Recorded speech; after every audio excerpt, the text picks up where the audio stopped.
તારીખ 24/2/2026ના રોજ વાગરા પોલીસ સ્ટેશનમાં એક મારામારીનો ગુનો નોંધાયેલો હતો, જેમાં આ કામના જે ફરિયાદી શ્રી છે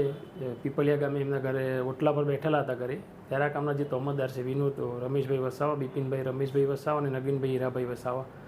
નાવે આ જે ફરિયાદી છે એમના પુત્ર જગદીશભાઈ સુરેશભાઈ રાઠોડ નાઓને ગમે તેમ ગાળો બોલી અને એમને તમાચા મારી દીધેલા હતા. જે વખતે કહેવા જતાં આ કામના જે ત્રણેય તોમતદારો છે આ ફરિયાદી ઉપર લાકડાનો છપાડો મારેલો હતો તથા પાઇપ મારેલી હતી તથા મૂળ મારેલો હતો, જેના કારણે તેમને ગંભીર ઇજાઓ થતાં તેમને વડોદરા એસએસજી હોસ્પિટલમાં દાખલ કરવામાં આવેલા હતા. ત્યાં એમને સારવાર દરમિયાન તારીખ 2/3/2026ના રોજ તેઓ મરણ ગતાં આ ગુનામાં હત્યાની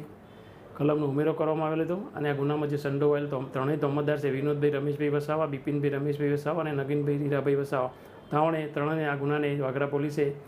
તાત્કાલિક આ ગુનાના કામે અટક કરેલ છે અને આગળની તપાસ તેઓ ચલાવી રહેલ છે.